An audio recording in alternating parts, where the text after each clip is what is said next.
বলুন, নানান ধরনের নেশার সাথে যারা আসক্ত হয়ে আছেন, জীবনটাকে একটু সাফাই করে নিন।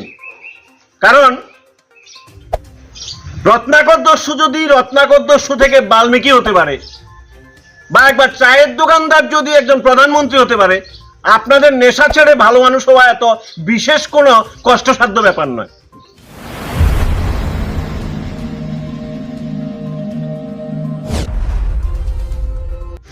নমস্কার, সাপকথার পর্দায় আপনাদেরকে স্বাগত জানিয়ে এখনটা যেখানে দাঁড়িয়ে আছি সেটা হচ্ছে বিলোনিয়া শহরতলি এলাকা আনঅ্যাটাচড ক্যাম্পের শ্রী শ্রী মা দক্ষিণেশ্বরী কালীবাড়ি এলাকায়, যেখানে গতকাল রাত্রিরে কে বা কাহারা প্রণামী বাক্স ভেঙে নগদ অর্থ নিয়ে চলে গেছে। এলাকাবাসীরা প্রায় 25 বছর যাবৎ এটা নতুন অভিজ্ঞতা কখনো হয়নি, এমন কোনো অপ্রীতিকর ঘটনা কখনো এই কালীবাড়িতে হয়নি।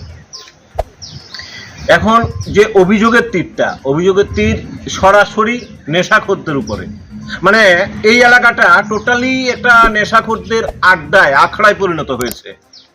প্রত্যেকটা সময় এখানে এলাকাবাসীদের অভিমত যে সকাল থেকে রাত্রির অবধি সব সময় নেশাখোরদের আড্ডা আখড়া হয়ে আছে। তাহলে বিষয়টা একটাই হচ্ছে, বিলোনিয়াতে বিভিন্ন এলাকাতে বিভিন্ন ধর্মীয় প্রতিষ্ঠানে বারবার চুরি হচ্ছে।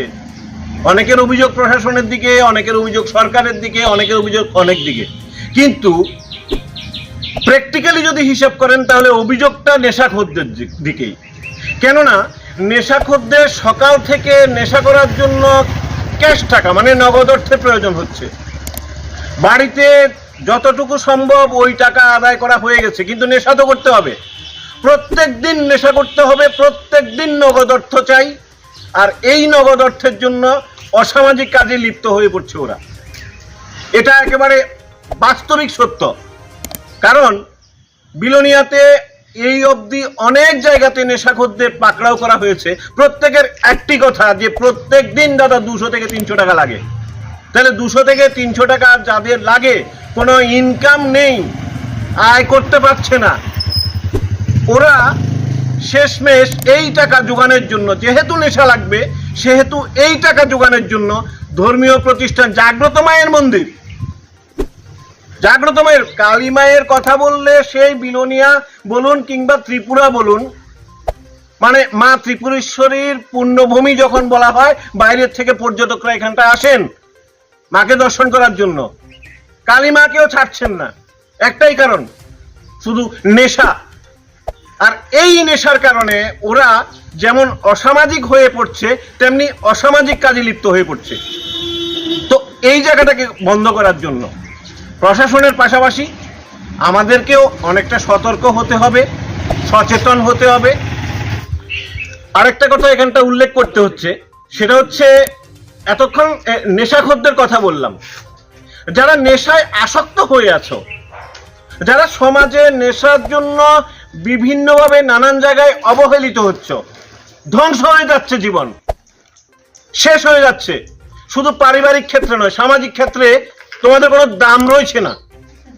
সবাই একেবারে আন্ডার এস্টিমেট করছে।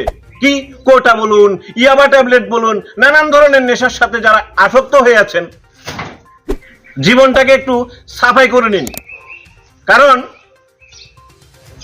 রত্নাকর দস্যু যদি রত্নাকর দস্যু থেকে বাল্মীকি হতে পারে, বা একবার চায়ের দোকানদার যদি একজন প্রধানমন্ত্রী হতে পারে, আপনাদের নেশা ছেড়ে ভালো মানুষ হওয়া এত বিশেষ কোনো কষ্টসাধ্য ব্যাপার নয়। সেই জায়গাটাকে আপনাকে ভাবতে হবে। যদি সেটা ভাবেন তাহলে নিজেকে আবার সমাজে প্রতিষ্ঠিত করতে পারবেন। নতুবা নেশাখোরদের আমাদের সমাজে যেভাবে দেখা হয়, যেভাবে আপনাদেরকে একেবারে হীনমন্যতার সাথে আপনাদেরকে গণ্য করা হয়, সেই জায়গাটা থেকে বেরিয়ে আসার জন্য আপনার মানসিকতা আপনাকেই ঠিক করতে হবে। মানে এই এরিয়ার পুরোটাই নেশাকে এটা আখড়া হয়ে গেছে। সকাল 4টা থেকে আরম্ভ, ভোর মানে মনে 12টা-1টা পর্যন্ত ছুটি জানে আড্ডা। শুধু এখানে আড্ডা, হয়তো কালীবাড়ি, বিশেষ করে কালীবাড়ি আর অঙ্গনারী, এই অঙ্গনারী এই এরিয়াতে আজকে তো করতে কালীবাড়ি, কোন দিন আমার অঙ্গনারীর স্কুলের ভিতরেও করবো। তো এই দিন আমি কি করবো, সেদিন তো আমার স্কুলের ভিতরেও করবো, তালা ভাঙিয়ে নিবো সব। এক্ষেত্রে আপনাদের এলাকাবাসীর অভিমত কি থাকবো, কি চাইতেছেন? এখন আমাদের অভিমত হচ্ছে যে যাতে মানে প্রশাসনের কাছে আমরা তো এখনো জিডিএনটি করি না, আমরা জিডিএনটি করুন বা থানাতে আমরা মামলা দায়ের করুন, যাতে এই যে নেশা কারবারি এদের বিরুদ্ধে যাতে প্রশাসন ভালোভাবে উদ্যোগ নেয়, যাতে আমাদের পরিবেশটা যাতে সুন্দর থাকে, নেশা কারবারিদের মানে কবল থেকে যাতে আমরা মানে মুক্তি পাই আর কি। মানে মূলত নেশার কারণেই চুরি। নেশার কারণে চুরি, এটা নেশার কারণে চুরি হয়েছে, কারণ এখানে কালী মন্দিরের দান বাক্স ভাঙার মতো লোক এখানে নাই, কিন্তু যারা করতেছে এরাই নেশার সাথে যারা যুক্ত, মূলত তারাই এই জাতীয় ঘটনাগুলি করতেছে আর কি।